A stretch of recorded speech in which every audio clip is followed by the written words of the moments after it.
The Three Railway Engines by the Reverend W. Awdry. Edward's Day Out. Once upon a time there was a little engine called Edward. He lived in a shed with 5 other engines. They were all bigger than Edward and boasted about it. "The driver won't choose you again," they said. "He wants big, strong engines like us." Edward had not been out for a long time. He began to feel sad. Patience is a virtue, so it never hurts to take a little time to see. Sir Topham Hatt has taught you, and you know you ought to be as patient as can be. Happy waiting patiently. Just then, the driver and fireman came along to start work. Don't get too excited, just try staying calm. Thinking for a minute saves you so much harm. Everything around you is rushing here and there. Life can be so simple if you make time to spare. Patience is a virtue, so it never hurts to take a little time to see. Sir Topham Hatt has taught you, and you know you ought to be as patient as can be. Happy waiting patiently. The driver looked at Edward. "Why are you sad?" he asked.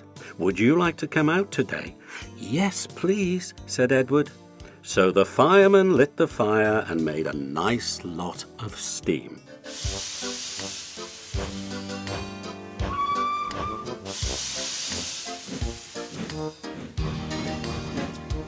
Then the driver pulled the lever, and Edward puffed away. "Peep, peep," he whistled. "Look at me now."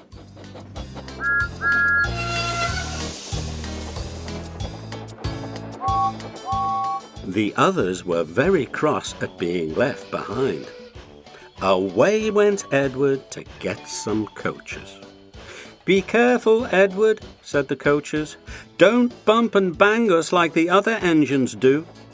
So Edward came up to the coaches very, very gently, and the shunter fastened the coupling. "Thank you, Edward," said the coaches. "That was kind. We are glad you are taking us today."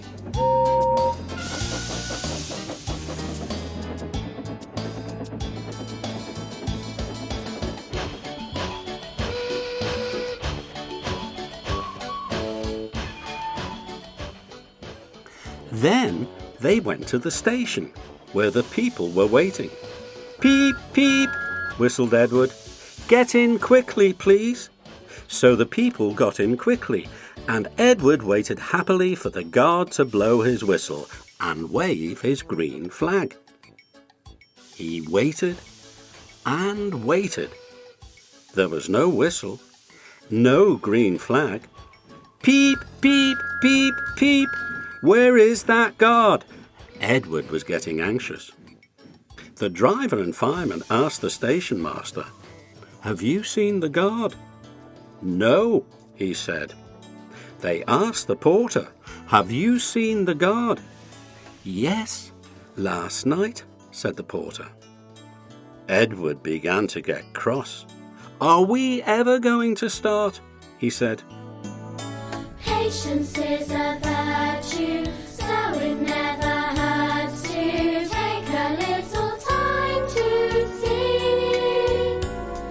Sir Topham Hatt has taught you, and you know you ought to be as patient as can be. Happy waiting patiently. Just then a little boy shouted, "Here he comes!" And there the guard was, running down the hill with his flags in one hand and a sandwich in the other. He ran onto the platform, blew his whistle, and jumped into his van. Edward puffed off. He did have a happy day. All the children ran to wave as he went past, and he met old friends at all the stations. He worked so hard that the driver promised to take him out again next day. "I'm going out again tomorrow," he told the other engines that night in the shed. "What do you think of that?" But he didn't hear what they thought, for he was so tired and happy that he fell asleep at once. Take the time to rest. That's what engines need. Patience is a virtue, so it never hurts to take a little time to sleep. Sir Topham Hatt has taught you, and you know you want to be as patient as can be. Happy waiting patiently.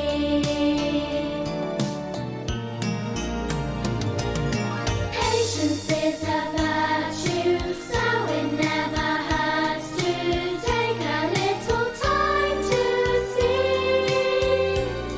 Sir Topham Hatt has taught you, and you know you want to be as patient as can be.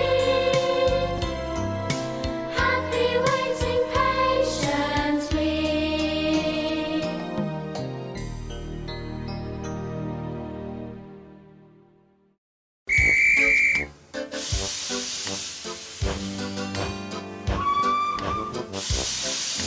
Edward and Gordon. One of the engines in Edward's shed was called Gordon. He was very big and very proud. We'll sing a song for Gordon. He's big, he's fast, he's proud. His paint is blue, so strong and true, and his whistle's really loud. The fastest train on Sodor, you can't forget his name. So when we've sung for Gordon well, let's sing it once again. "You watch me this afternoon, little Edward," he boasted, "as I rush through with the express. That will be a splendid sight for you." Just then his driver pulled the lever. "Goodbye, little Edward," said Gordon as he puffed away. "Look out for me this afternoon." We'll sing a song for Gordon. He's big, he's fast, he's proud. His paint is blue, so strong and true, and his whistle's really loud. The fastest train on Sodor, you can't forget his name. So when we've sung for Gordon well, let's sing it once again. Edward went off too, to do some shunting. Edward liked shunting. It was fun playing with trucks. He would come up quietly and give them a pull. "Oh, oh, oh, oh, oh!" screamed the trucks. "Whatever is happening?" Then he would stop and the silly trucks would go bump into each other. "Oh, oh, oh, oh!" they cried again. Edward pushed them until they were running nicely, and when they weren't expecting it, he would stop. One of them would be sure to run on to another line. Edward played till there were no more trucks. Then he stopped to rest. Presently he heard a whistle.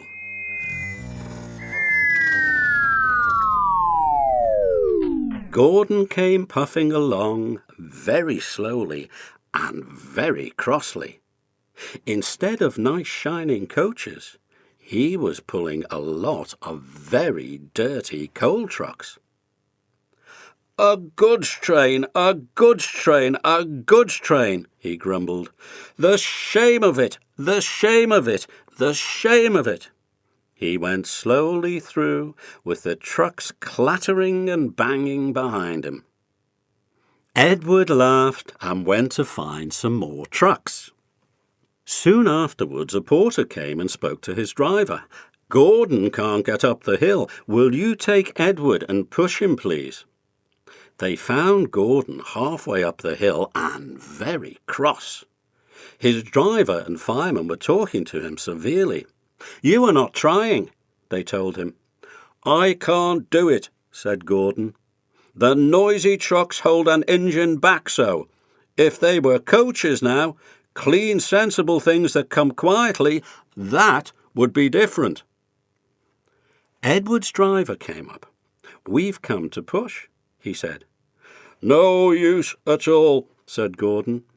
"You wait and see," said Edward's driver.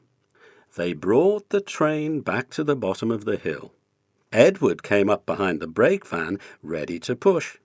"Beep, beep, I'm ready," said Edward. "Poop, poop, no good," grumbled Gordon. The guard blew his whistle, and they pulled and pushed as hard as they could. "I can't do it, I can't do it, I can't do it," puffed Gordon. Don't give up. Show determination. Don't give up. You'll be a big sensation. Keep your wheels turning, your pistons pumping hard. Keep your boilers burning. Don't idle round the yard. Right on time. You'll reach your destination. Now's the time to show determination. "I will do it, I will do it, I will do it," puffed Edward. Hard work gets it done, then there's time to have some fun. Teamwork, work and share, that's the way to get you there. When you have the will, you can climb the highest hill. "I can't do it, I will do it, I can't do it, I will do it, I can't do it, I will do it," they puffed together. Don't give up. Show determination. Don't give up. You'll be a big sensation. Keep your wheels turning, your pistons pumping hard. Keep your boilers burning. Don't idle round the yard. Edward pushed and puffed and puffed and pushed as hard as ever he could. And almost before he realized it, Gordon found himself at the top of the hill. "I've done it! I've done it! I've done it!"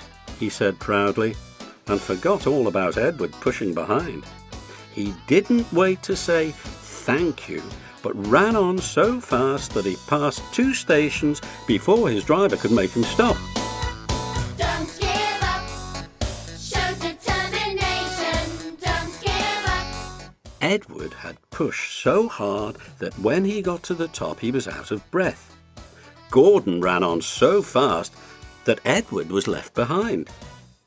The guard waved and waved, but Edward couldn't catch up. He ran on to the next station, and there the driver and fireman said they were very pleased with him.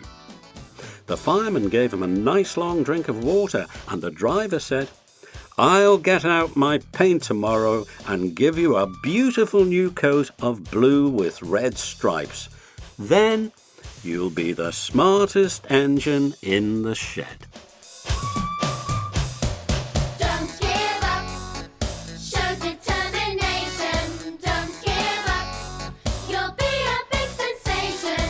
Keep your wheels turning, your pistons pumping hard. Keep your boilers burning. Don't idle round the yard. Right on time. You'll reach your destination. Now's the time to show determination.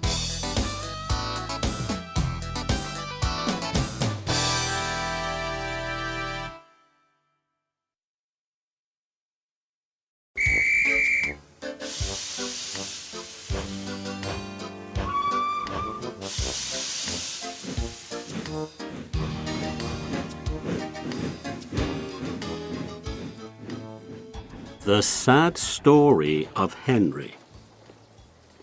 Once an engine attached to a train was afraid of a few drops of rain. It went into a tunnel and squeaked through its funnel and never came out again. The engine's name was Henry. His driver and fireman argued with him, but he would not move. "The rain will spoil my lovely green paint and red stripes," he said. The guard blew his whistle till he had no more breath and waved his flags till his arms ached. But Henry still stayed in the tunnel and blew steam at him. "I'm not going to spoil my lovely green paint and red stripes for you," he said rudely. The passengers came and argued too, but Henry would not move. A fat director who was on the train told the guard to get a rope. "We will pull you out," he said. But Henry only blew steam at him and made him wet.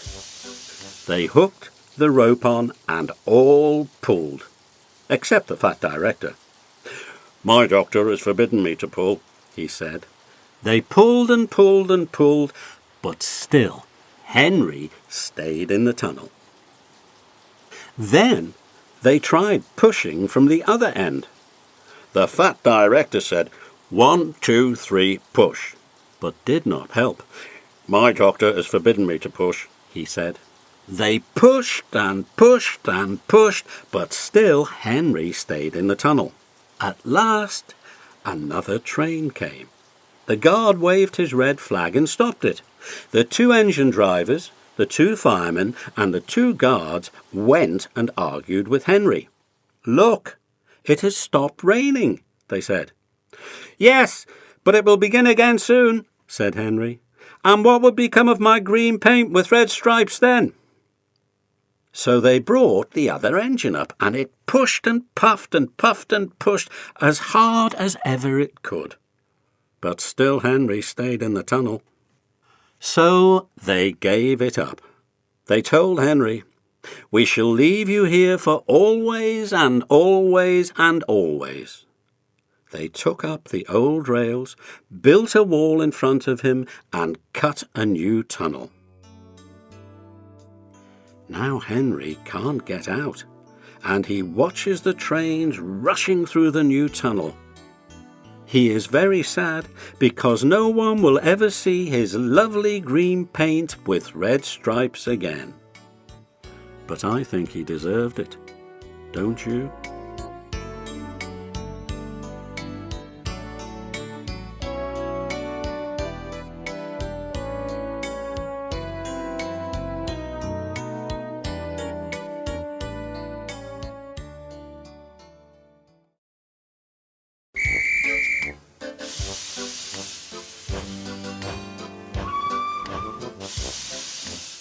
Edward, Gordon and Henry. Edward and Gordon often went through the tunnel where Henry was shut up. Edward would say, "Beep, beep, hello," and Gordon would say, "Poop, poop, poop, serves you right." Poor Henry had no steam to answer. His fire had gone out. Soot and dirt from the tunnel roof had spoiled his lovely green paint and red stripes. He was cold and unhappy, and wanted to come out and pull trains too. Gordon always pulled the express. He was proud of being the only engine strong enough to do it. There were many heavy coaches full of important people like the fat director who had punished Henry. Gordon was seeing how fast he could go. "Hurry, hurry, hurry," he panted. "Trickety-trock, trickety-trock, trickety-trock," said the coaches. Gordon could see Henry's tunnel in front. "In a minute," he thought, "I'll poop, poop, poop at Henry and rush through and out into the open again." Closer and closer he came. He was almost there when crack! Wheesh! He was in a cloud of steam and going slower and slower. His driver stopped the train. "What has happened to me? asked Gordon. "I feel so weak." "You've burst your safety valve," said the driver. "You can't pull the train anymore." "Oh dear," said Gordon. "We were going so nicely too. Look at Henry laughing at me." Gordon made a face at Henry and blew smoke at him. Everybody got out and came to see Gordon. "Humph," said the fat director. "I never like these big engines, always going wrong. Send for another engine at once." While the guard went to find one, they uncoupled Gordon and ran him on a siding out of the way. The only engine left in the shed was Edward. "I'll come and try," he said. Gordon saw him coming. "That's no use," he said. "Edward can't pull the train." Edward puffed and pulled and puffed, but he couldn't move the heavy coaches. "I told you so," said Gordon rudely. "Why not let Henry try?" "Yes," said the fat director, "I will." "Will you help pull this train, Henry?" he asked. "Yes," said Henry at once. So Gordon's driver and fireman lit his fire. Some plate layers broke down the wall and put back the rails, and when he had steam up, Henry puffed out. He was dirty. His boiler was black, and he was covered with cobwebs. "Oh, I'm so stiff! Oh, I'm so stiff!" he groaned. "You'd better have a run to ease your joints and find a turntable," said the fat director kindly. Henry came back feeling better, and they put him in front. "Beep, beep," said Edward. "I'm ready." "Beep, beep, beep," said Henry. "So am I." "Pull hard, pull hard, pull hard," puffed Edward. "We'll do it, we'll do it, we'll do it," puffed Henry. "Pull hard, we'll do it, pull hard, we'll do it, pull hard, we'll do it," they puffed together. The heavy coaches jerked and began to move, slowly at first, then faster and faster. "We've done it together! We've done it together! We've done it together!" said Edward and Henry. "You've done it, hooray! You've done it, hooray! You've done it, hooray!" sang the coaches. All the passengers were excited.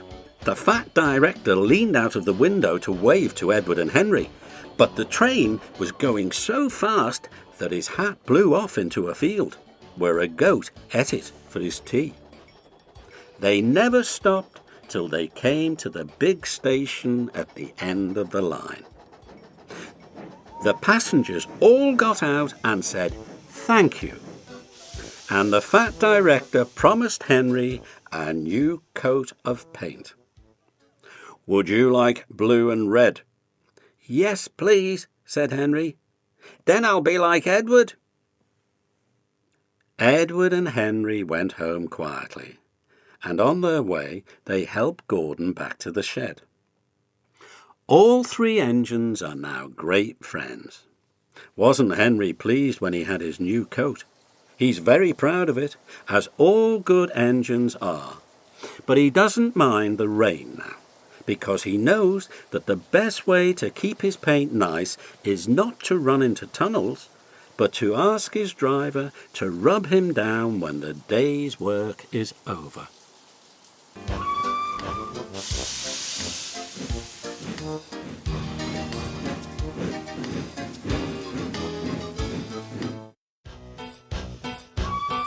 Thomas the Tank Engine. They're two, they're four, they're six, they're eight, shunting trucks and hauling freight.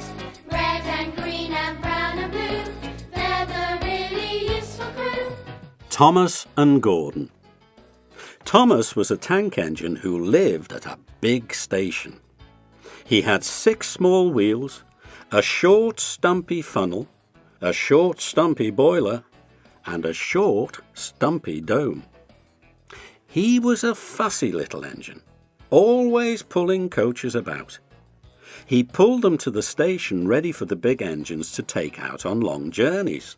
And when trains came in and the people had got out, he would pull the empty coaches away so that the big engines could go and rest. He was a cheeky little engine too.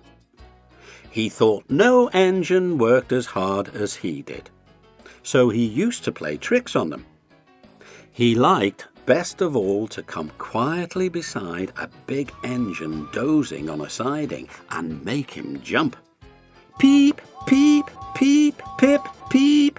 Wake up, lazy bones, he would whistle. Why don't you work hard like me? Then he would laugh rudely and run away to find some more coaches. Thomas and his friends. One day Gordon was resting on a siding. He was very tired. The big express he always pulled had been late, and he had had to run as fast as he could to make up for lost time. He was just going to sleep when Thomas came up in his cheeky way. Wake up, lazy bones, he whistled. Do some hard work for a change. You can't catch me. And he ran off laughing. Instead of going to sleep again, Gordon thought how he could pay Thomas out. One morning, Thomas wouldn't wake up. His driver and fireman couldn't make him start. His fire went out and there was not enough steam. It was nearly time for the express. The people were waiting, but the coaches weren't ready. At last, Thomas started. Oh dear, he yawned. Come on, said the coaches. Hurry up. Thomas gave them a rude bump and started for the station. Don't stop dawdling, he grumbled. Where have you been? Asked the coaches crossly. Thomas fussed into the station where Gordon was waiting. Boop, boop, boop, hurry up you, said Gordon crossly. Peep, pip, peep, hurry yourself, said cheeky Thomas. Yes, said Gordon, I will. And almost before the coaches had stopped moving, Gordon came out of his siding and was coupled to the train. Poop, poop, he whistled. Get in quickly, please. So the people got in quickly. The signal went down, the clock struck the hour, the guard waved his green flag, and Gordon was ready to start. Thomas usually pushed behind the big trains to help them start, but he was always uncoupled first, so that when the train was running nicely, he could stop and go back. This time he was late, and Gordon started so quickly that they forgot to uncouple Thomas. Poop, poop, said Gordon. Peep, peep, peep, whistled Thomas. Come on, puffed Gordon to the coaches. Pull harder, puffed Thomas to Gordon. Their heavy train slowly began to move out of the station. The train went faster and faster. Too fast for Thomas. He wanted to stop, but he couldn't. Peep, peep, stop, he whistled. Hurry, hurry, hurry, laughed Gordon in front. You can't get away, laughed the coaches. Poor Thomas was going faster than he had ever gone before. He was out of breath and his wheels hurt him, but he had to go on. I shall never be the same again, he thought sadly. My wheels will be quite worn out. At last they stopped at a station. Everyone laughed to see Thomas puffing and panting behind. They uncoupled him, put him onto a turntable, and then he ran on a siding out of the way. Well, little Thomas, chuckled Gordon as he passed, now you know what hard work means, don't you? Poor Thomas couldn't answer. He had no breath. He just puffed slowly away to rest and had a long, long drink. He went home very slowly and was careful afterwards never to be cheeky to Gordon again. They're 2, they're 4, they're 6 or 8, shunting trucks and hauling freight. Red and green and brown and blue, they're the really useful crew, all with different roles to play around Tidmouth sheds or far away. Down the hills and round the bends, Thomas and his friends. They're 2, they're 4, they're 6 or 8, shunting trucks and hauling freight. Red and green and brown and blue, they're the really useful crew, all with different roles to play around Tidmouth sheds or far away. Down the hills and round the bends, Thomas and his friends.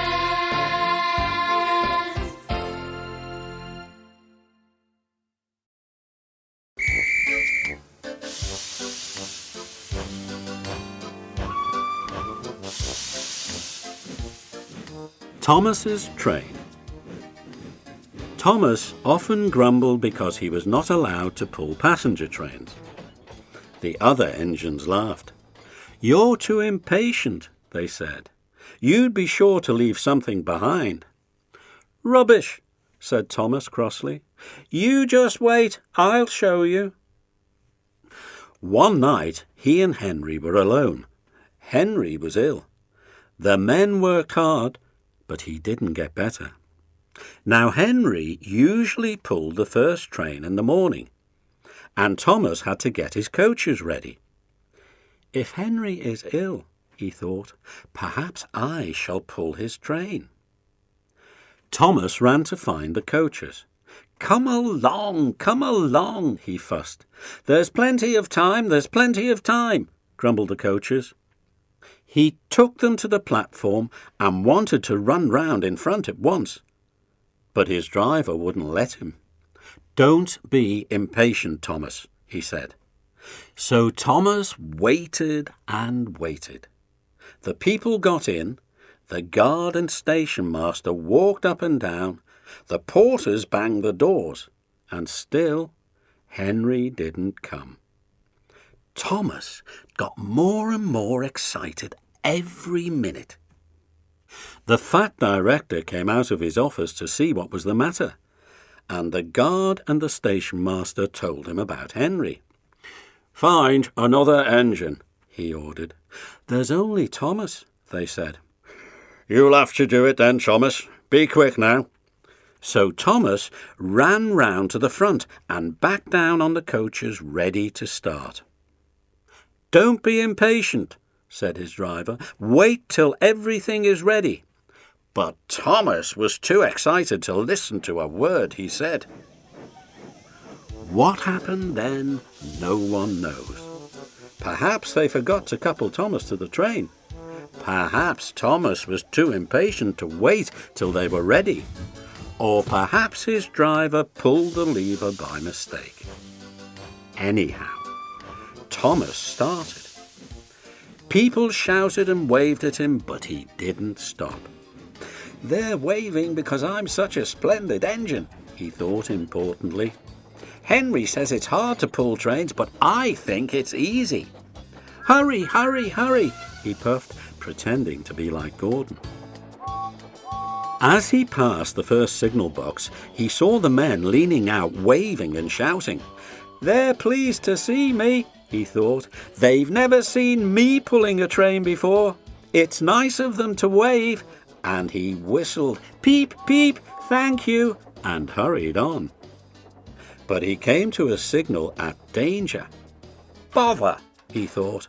"I must stop, and I was going so nicely too. What a nuisance signals are." And he blew an angry beep, beep on his whistle. One of the signalmen ran up. "Hello, Thomas," he said. "What are you doing here?" "I'm pulling a train," said Thomas proudly. "Can't you see?" "Where are your coaches then?" Thomas looked back. "Why, bless me," he said, "if we haven't left them behind." "Yes," said the signalman, "you'd better go back quickly and fetch them." Poor Thomas was so sad he nearly cried. "Cheer up," said his driver. "Let's go back quickly and try again." At the station, all the passengers were talking at once. They were telling the fat director, the station master, and the guard what a bad railway it was.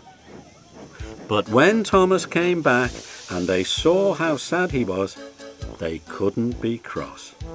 So they coupled him to the train, and this time he really pulled it.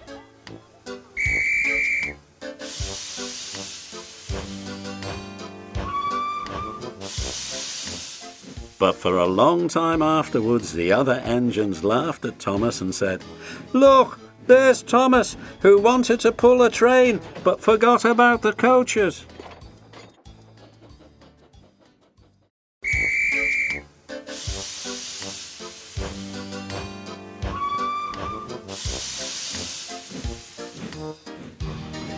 Thomas and the trucks.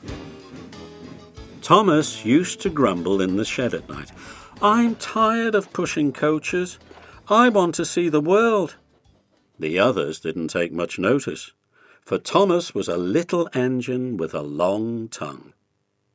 But one night Edward came to the shed. He was a kind little engine and felt sorry for Thomas. "I've got some trucks to take home tomorrow," he told him. "If you take them instead, I'll push coaches in the yard." "Thank you," said Thomas. "That will be nice." So they asked their drivers next morning, and when they said yes, Thomas ran happily to find the trucks. Now trucks are silly and noisy. They talk a lot and don't attend to what they are doing. They don't listen to their engine, and when he stops they bump into each other screaming, "Oh, oh, oh, oh, whatever is happening?" And, I'm sorry to say, they play tricks on an engine who is not used to them. Edward knew all about trucks. He warned Thomas to be careful, but Thomas was too excited to listen. The shunter fastened the coupling, and when the signal dropped, Thomas was ready. The guard blew his whistle. "Beep, beep," answered Thomas, and started off. But the trucks weren't ready. "Oh, oh, oh, oh," they screamed as their couplings tightened. "Wait, Thomas, wait!" But Thomas wouldn't wait. Come on," he puffed, and the trucks grumbled slowly out of the siding onto the main line. Thomas was happy. Come along," he puffed. "All right, don't fuss, all right, don't fuss," grumbled the trucks. They clattered through stations and rumbled over bridges. Thomas whistled, "Peep, peep," and they rushed through the tunnel in which Henry had been shut up. Then they came to the top of the hill where Gordon had stuck. "Steady now, steady," warned the driver, and he shut off steam and began to put on the brakes. We're stopping, called Thomas. "No, no, no, no," answered the trucks and bumped into each other. Go on," and before his driver could stop them, they had pushed Thomas down the hill and were rattling and laughing behind him. Poor Thomas tried hard to stop them from making him go too fast. Stop pushing, he hissed. But the trucks would not stop. Go on, they giggled in their silly way. He was glad when they got to the bottom. Then he saw in front the place where they had to stop. Oh dear, what shall I do? They rattled through the station, and luckily the line was clear as they swerved into the goods yard. "Ooh, groaned Thomas as his brakes held fast and he skidded along the rails. "I must stop," and he shut his eyes tight. When he opened them, he saw he had stopped just in front of the buffers, and there watching him was the fat director. "What are you doing here, Thomas?" he asked sternly. "I've brought Edward's trucks," Thomas answered. Why did you come so fast? I didn't mean to. I was pushed, said Thomas sadly. Haven't you pulled trucks before? No. Then you've a lot to learn about trucks, little Thomas. They are silly things and must be kept in their place. After pushing them about here for a few weeks, you'll know almost as much about them as Edward. Then you'll be a really useful engine.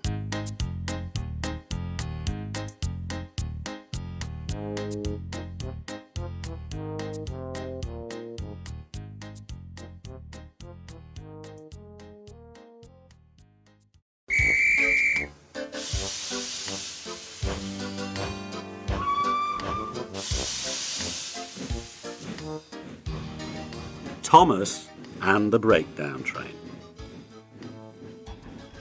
Every day the fat director came to the station to catch his train, and he always said, "Hello," to Thomas. There were lots of trucks in the yard. Different ones came in every day, and Thomas had to push and pull them into their right places. He worked hard. He knew now that he wasn't so clever as he had thought. Besides, the fat director had been kind to him, and he wanted to learn all about trucks so as to be a really useful engine. But on a siding by themselves were some trucks that Thomas was told he mustn't touch. There was a small coach, some flat trucks, and two queer things his driver called cranes. "That's the breakdown train," he said. "When there's an accident, the workmen get into the coach and the engine takes them quickly to help the hurt people and to clear and mend the line. The cranes are for lifting heavy things like engines and coaches and trucks." One day, Thomas was in the yard when he heard an engine whistling, "Help! Help!" and a goods train came rushing through much too fast. The engine, a new one called James, was frightened. His brake blocks were on fire, and smoke and sparks streamed out on each side. "They're pushing me! They're pushing me!" he panted. On, laughed the trucks, and still whistling, "Help! Help!" poor James disappeared under the bridge. Surprises, surprises, they come all shapes and sizes. You never know what's round the bend. It might delight, it might offend. That's why there's surprises with all their highs and lows. You come out top, or come full stop. Who knows, who knows, who knows? "I'd like to teach those trucks a lesson," said Thomas the tank engine. You're halfway up a hillside and all is going fine, when all at once a snow slide comes right across the line. You think you're really done for, but help is on its way. You'd be surprised how often that someone saves the day. Surprises, surprises, they come all shapes and sizes. You never know what's round the bend. It might delight, it might offend. That's why there's surprises with all their highs and lows.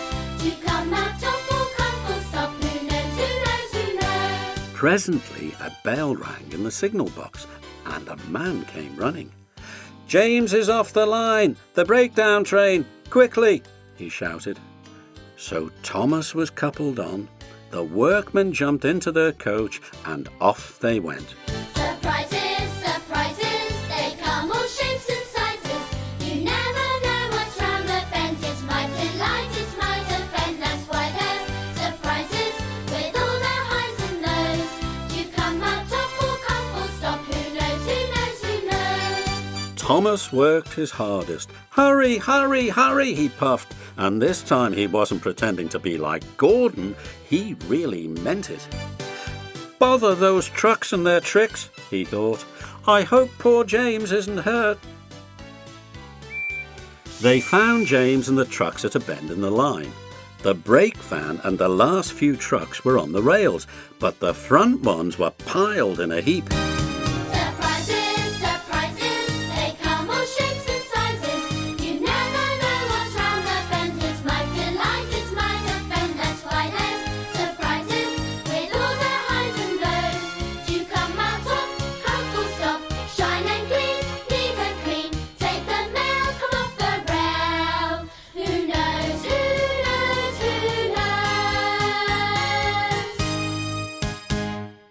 James was in a field with a cow looking at him, and his driver and fireman were feeling him all over to see if he was hurt.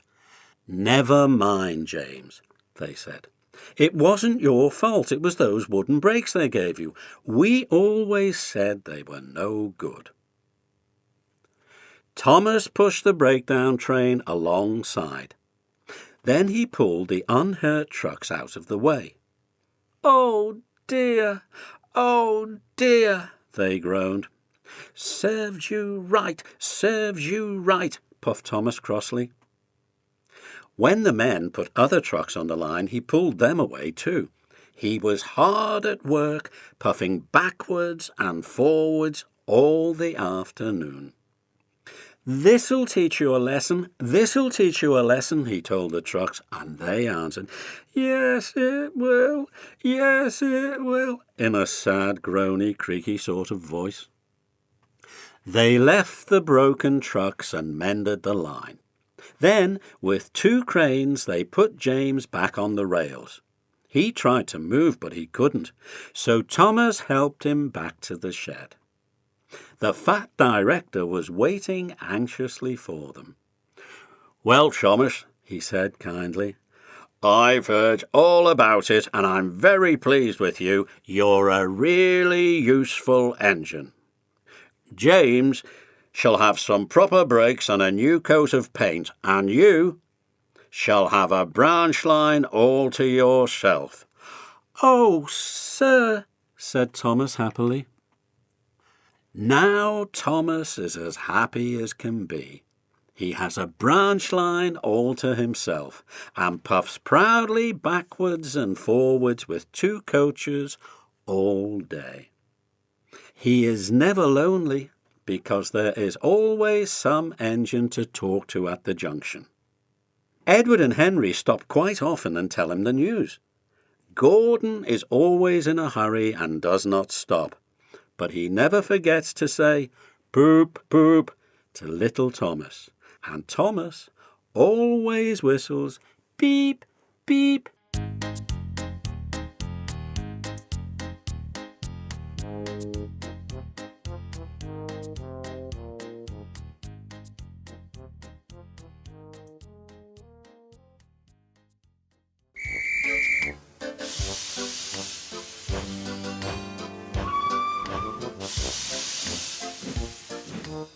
James the Red Engine.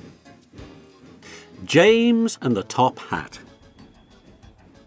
James was a new engine who lived at a station at the other end of the line. He had 2 small wheels in front and 6 driving wheels behind. They weren't as big as Gordon's, and they weren't as small as Thomas's. "You're a special mixed traffic engine," the fat controller told him. "You'll be able to pull coaches or trucks quite easily."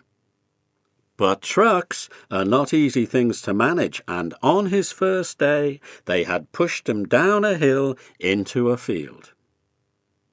He had been ill after the accident, but now he had new brakes and a shining coat of red paint.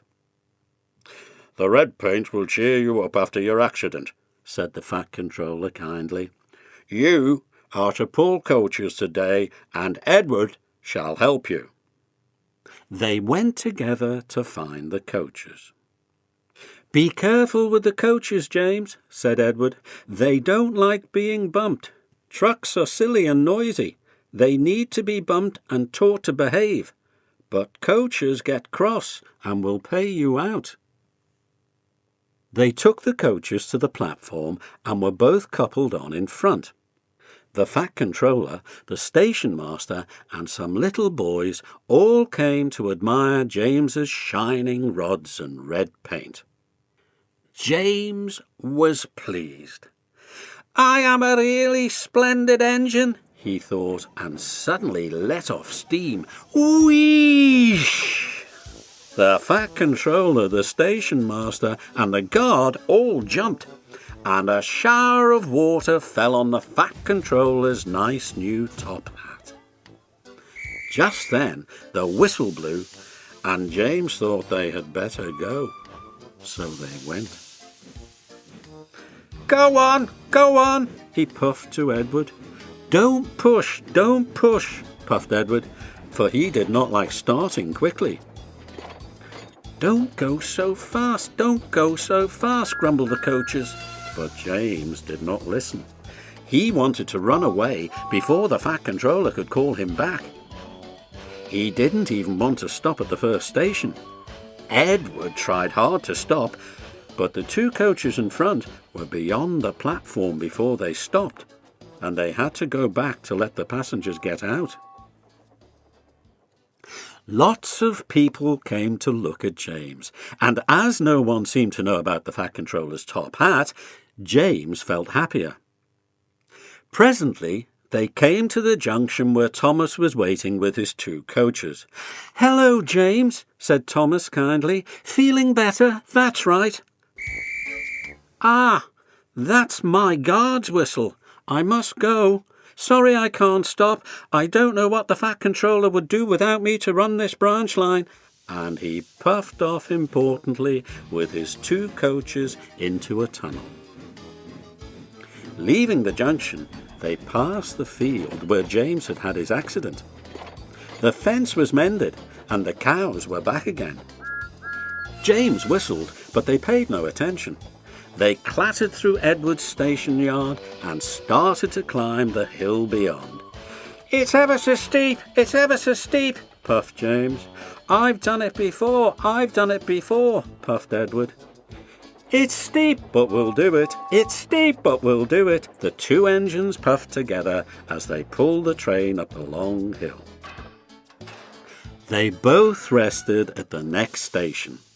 Edward told James how Gordon had stuck on the hill, and he had had to push him up. James laughed so much that he got hiccoughs and surprised an old lady in a black bonnet. She dropped all her parcels, and 3 porters, the station master and the guard, had to run after her picking them up. James was quiet in the shed that night. He had enjoyed his day, but he was a little afraid of what the Fat Controller would say about the top hat.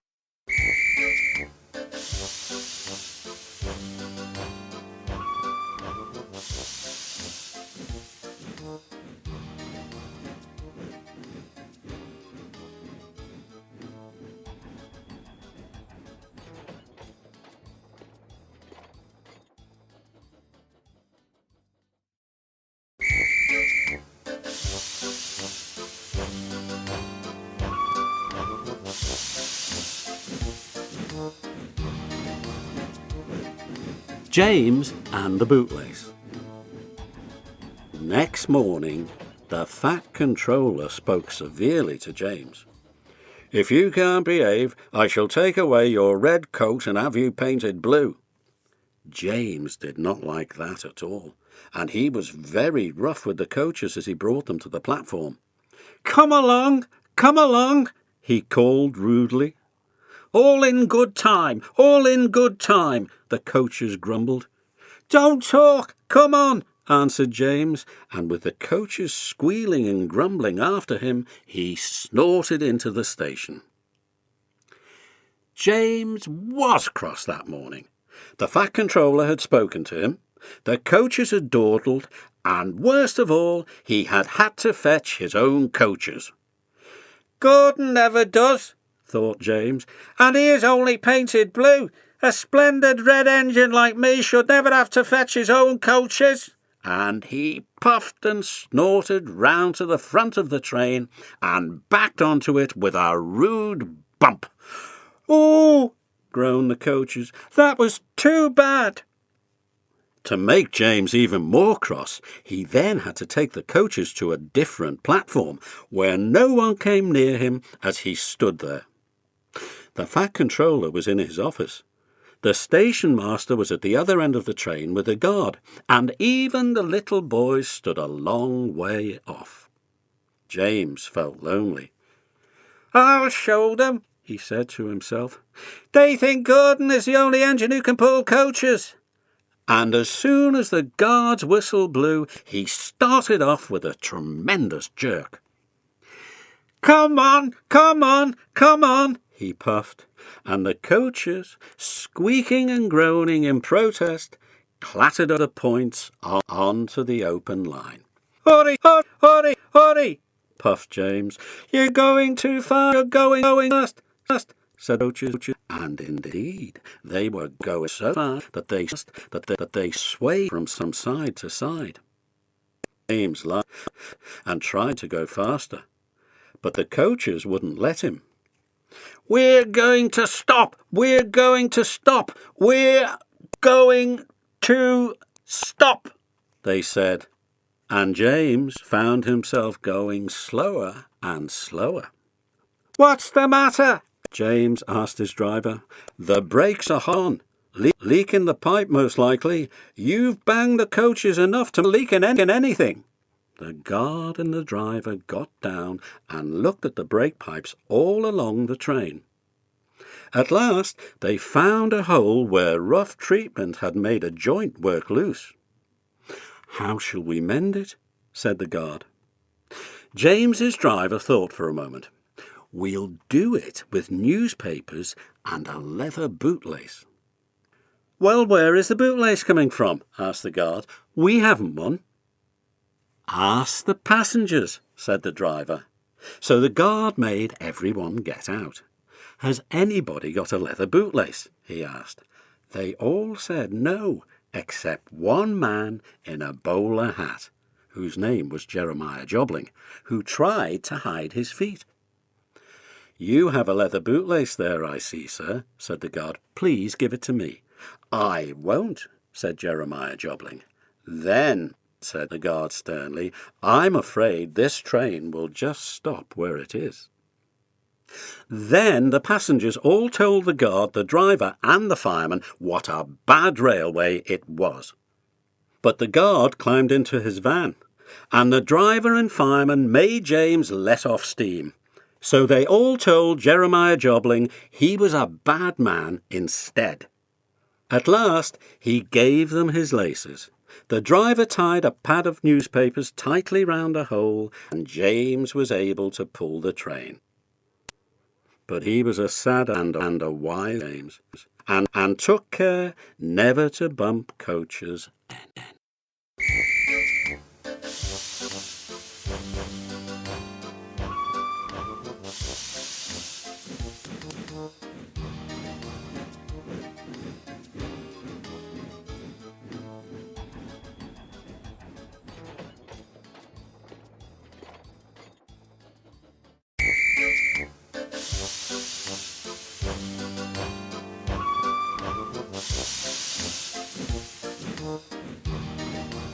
Troublesome trucks. James did not see the Fat Controller for several days. They left James alone in the shed and did not even allow him to go out and push coaches and trucks in the yard. "Oh dear," he thought sadly, "I'll never be allowed out any more. I shall have to stay in this shed for always, and no one will ever see my red coat again. Oh dear, oh dear." James began to cry. Just then the Fat Controller came along. "I see you are sorry, James," he said. "I hope now that you will be a better engine. You have given me a lot of trouble. People are laughing at my railway, and I do not like that at all." "I am very sorry, sir," said James. "I will try hard to behave." "That's a good engine," said the Fat Controller kindly. "I want you to pull some trucks for me. Run along and find them." So James puffed happily away. All aboard and close the doors. Whistle blows and the engine roars. Spinning wheels beginning to grip. These are the sounds as we start our trip. Rattling rails and cheerful shafts, clattering carriages, huffs and puffs, with a whistle and a whisk on the brakes. These are the sounds that the engines make. "Here are your trucks, James," said a little tank engine. have you got some bootlaces ready?" These are the sounds that the engines make. And he ran off, laughing rudely. Happy hooves as the fields rush by, shoveling coal how the time does fly. Proudly race full steam ahead, screeching brakes when the lights go red. Whisk of steam and clanking joints, shuddering doors and clattering points, with a whisk on the whistle and a whisk on the brakes. These are the sounds that the engines make. "Oh, oh, oh," said the trucks as James backed down on them. "We want a proper engine, not a red monster." These are the sounds that the engines make. Chugga chugga. Chugga chugga. Chugga chugga. These are the sounds that the engines make. James took no notice and started as soon as the guard was ready. These are the sounds as we start our trip. Big wheels squeal as they start to grip. Off we go with a chuff, chuff, chuff. Climbing slow with a puff, puff, puff. Happy hooves as the fields rush by, shoveling coal how the time does fly. Proudly race full steam ahead, screeching brakes when the lights go red. A whish of steam and clanking joints, shuddering doors and clattering points, with a whisk on the whistle and a whish on the brakes. These are the sounds that the engines make. Come along, he puffed. We won't, screamed the trucks. But James didn't care. These are the sounds that the engines make. Chugga chugga. And he pulled the screeching trucks sternly out of the yard. These are the sounds that the engines make. The trucks tried hard to make him give up, but he still kept on. Sometimes their brakes would slip on, and sometimes their axles would run hot. Each time they would have to stop and put the trouble right, and each time James would start again, determined not to let the trucks beat him. Give up, you can't pull us, you can't, called the trucks. I can and I will, puffed James. And slowly but surely he pulled them along the line.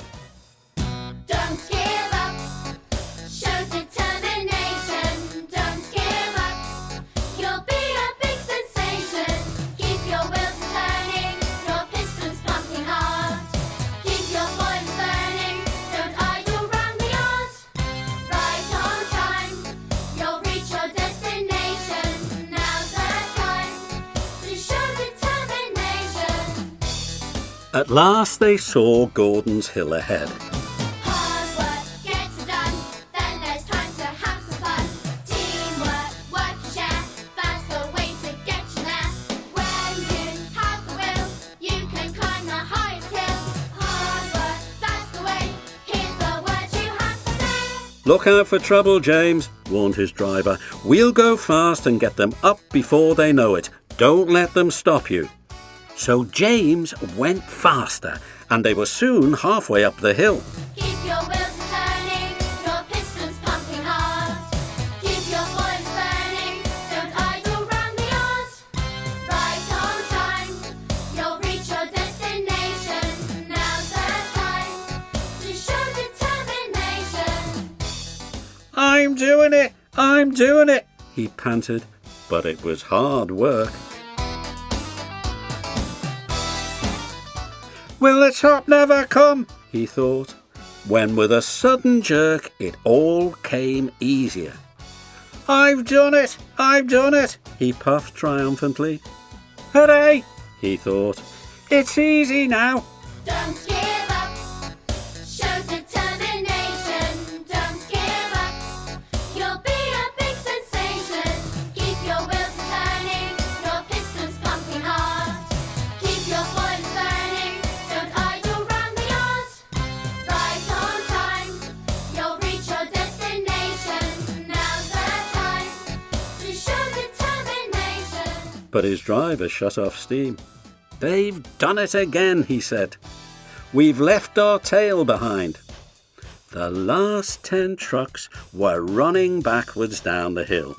The coupling had snapped, but the guard was brave.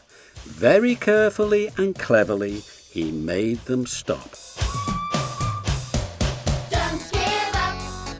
Show determination. Don't give up. You'll be a big sensation. Keep your wheels turning. Your pistons pumping hard. Keep your boilers burning. Don't idle round the yard. Right on time. You'll reach your destination. Now's the time to show determination. Then he got out and walked down the line with his red flag. "That's why it was easy," said James as he backed the other trucks carefully down. "What silly things trucks are! There might have been an accident." Meanwhile, the guard had stopped Edward, who was pulling 3 coaches. "Shall I help you, James?" called Edward. "No, thank you," answered James. "I'll pull them myself." "Good. Don't let them beat you." So James got ready. Then, with a beep, beep, he was off. "I can do it! I can do it!" he puffed. All aboard and close the doors. Whistle blows and the engine roars. He pulled and puffed as hard as he could. "Peep, pip, peep, peep, you're doing well," whistled Edward as James slowly struggled up the hill, with clouds of smoke and steam pouring from his funnel. "I've done it! I've done it!"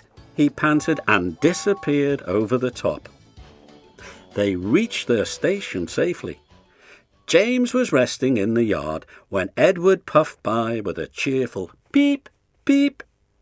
Then, walking towards him across the rails, James saw the Fat Controller. "Oh dear, what will he say?" he asked himself sadly. But the Fat Controller was smiling. "I was in Edward's train and saw everything," he said. "You've made the most troublesome trucks on the line behave. After that, you deserve to keep your red coat." Chugga chugga. Chugga chugga. Chugga chugga.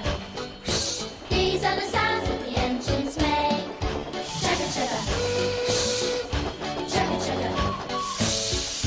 Chugga chugga. These are the sounds that the engines make.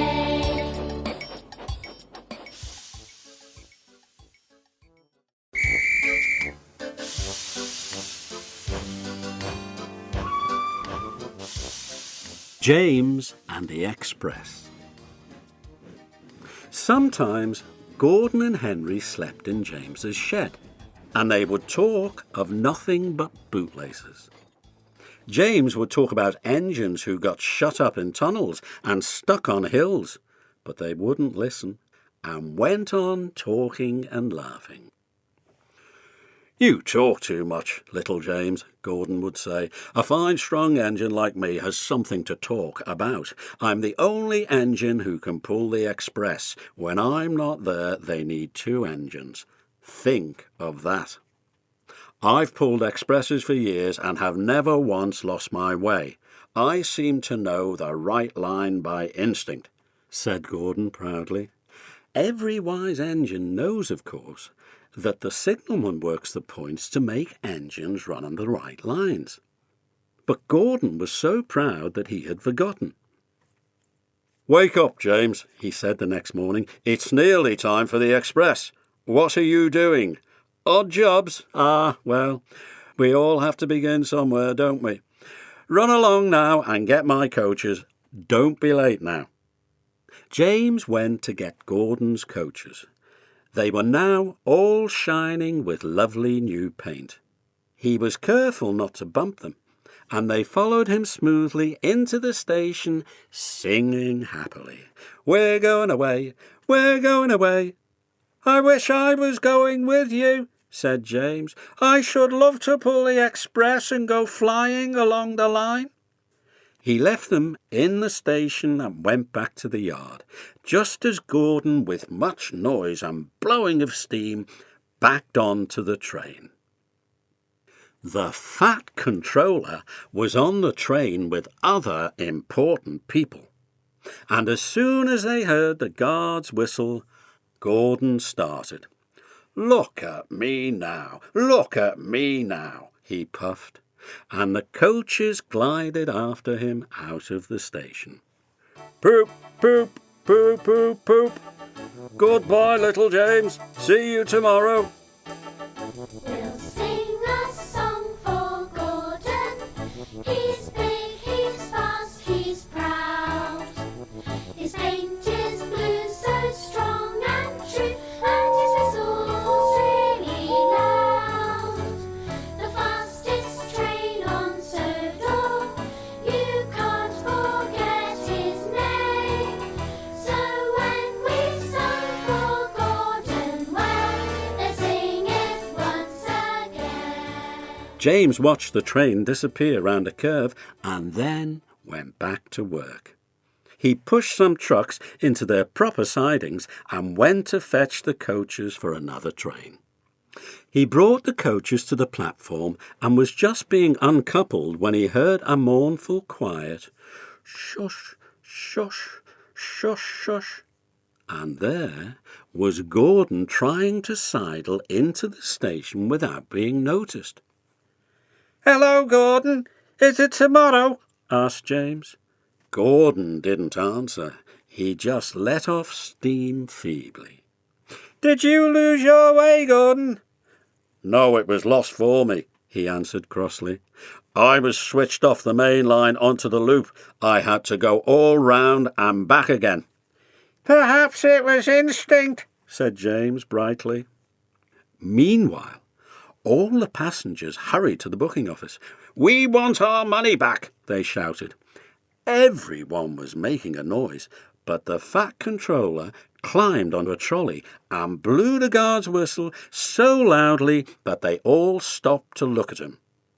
Then he promised them a new train at once. "Gordon can't do it," he said. "Will you pull it for us, James?" "Yes, sir, I'll try."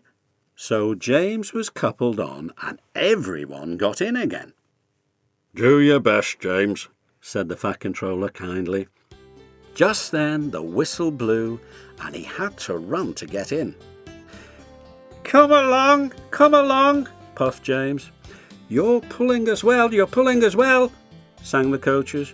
Hurry, hurry, hurry, puffed James. Have a look about you, take in what you see. There's a world around you, wherever you may be. Favourite names and places, everywhere you go.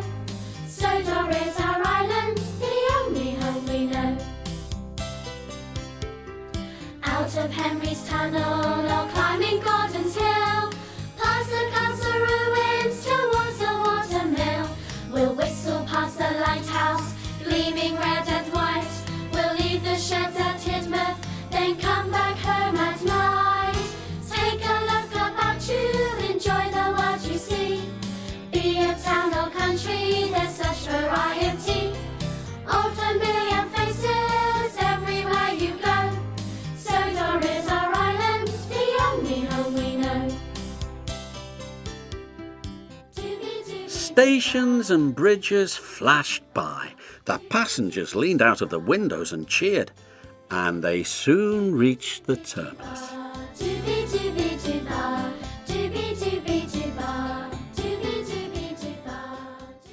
Everyone said thank you to James. Well, John, said the Fat Controller, would you like to pull the express sometimes? Yes, please, answered James happily. Have a look about you, take in what you see. There's a world around you, wherever you may be. Favourite names and places, everywhere you go. Sodor is our island, the only home we know. Across the old steel bridge, or past the church we'll go.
Next day, when James came by, Gordon was pushing trucks in the yard.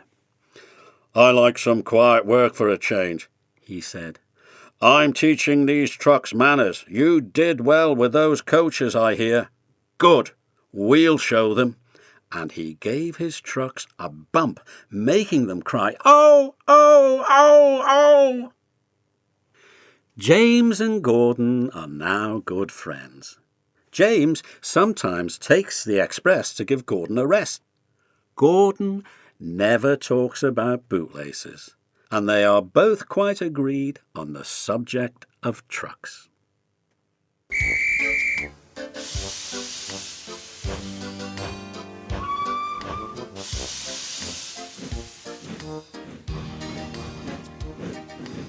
Thomas and Friends, The Railway Stories, were written by the Reverend W. Awdry and read by Michael Angelis.